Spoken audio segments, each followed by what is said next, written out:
Hello, this is another look at the LEGO Creator 3-in-1 Adorable Dog Set. This time I'm looking at one of the alternate builds. The way that this is set up, the main build gives you 3 dogs plus some accessories. Each of the official alternate builds gives you 2 dogs. And this here is the Pug and the Miniature Schnauzer.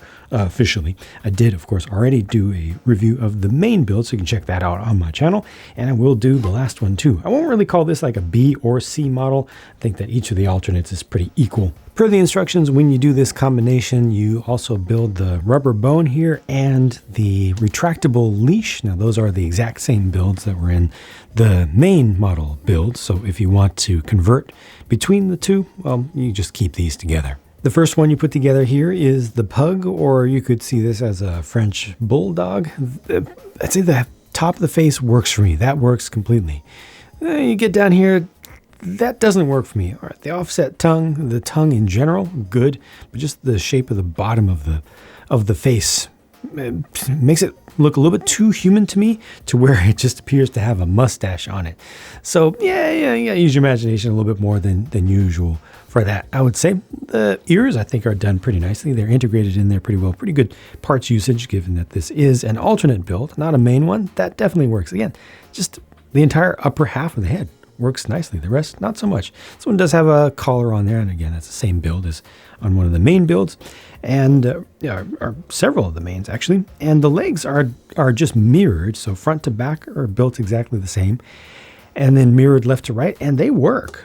They completely work for me. You can get some decent poses out of this. Like he's kind of leaning forward. You can have this sort of anticipatory sort of pose, or moving out forward, or just let's see if we can get it into the downward, more playful thing. Yeah, look at that. See, that's good. As simple as these legs are, with the positions of them and their proportions, they're good. So that's definitely better than it needs to be. Yes, good amount of charm there. Totally works for me. Yes. With the Schnauzer, what stands out most to me, and I think is done best here, is just the side of the head hair and the way that that's shaped. Even though it's very two-dimensional, it's just a flat plane, it works. It gets some of the essence across. Obviously, this is intended to be very cartoonish. I mean, look at the eyes. It could not possibly be more obvious that they're not trying to be entirely realistic with these, but they're still trying to get close to the breed standard. This one has a little bit of clothing on it, probably a scarf that it's wearing there.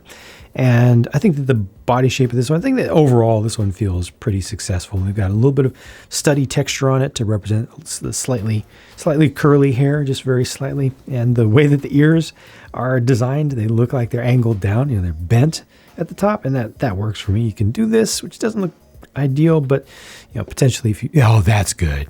Yes, that really helps. Gosh, that's better. It's better than I thought. Huh. Okay. We got some good range here with those ears.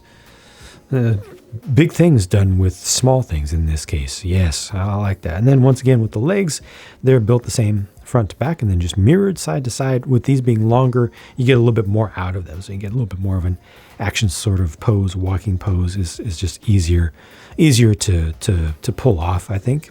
And let's see, can I get this one into a seated pose? Oh, hello.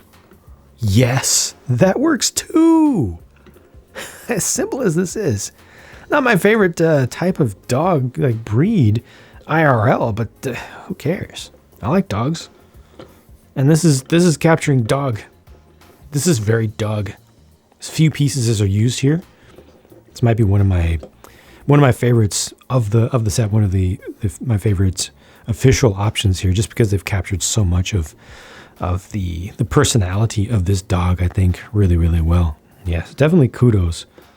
Such a simple thing. Amazing how that works, huh? And of course the tail is able to just go up and down. I think the length is probably about right. I don't know if they have any additional pieces you could clip onto the end of this. If you want it to be just a little bit longer, of course, you can just offset this a bit like that. But I don't even know if is that appropriate. Maybe not. But this is the official build. Just generally, it's good.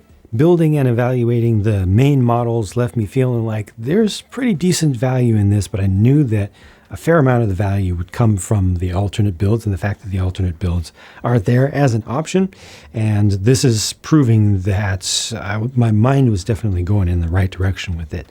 And these are good, even though I personally like this one better. There are going to be folks who like this one better. Some of that comes down to just personal bias, which is fine, completely fine. And that's a great thing about the options, the included options. They have a nice wide range of different varieties that are represented throughout this set, so you can mix and match. Now, you can't necessarily make, like, let's say, this yellow lab and the pug at the same time because they share a lot of the same pieces, but at the very least, you're able to pick between these and then start getting some inspiration to do custom builds as well, to make perhaps a dog that looks more like one of your own or one that you personally know. So this is going well so far. I've got one more alternate build pair to put together. I will cover those in a separate video. If you want to see my review of these back here, the main ones, of course, that's already up online. And I'll talk to you again soon. Bye for now.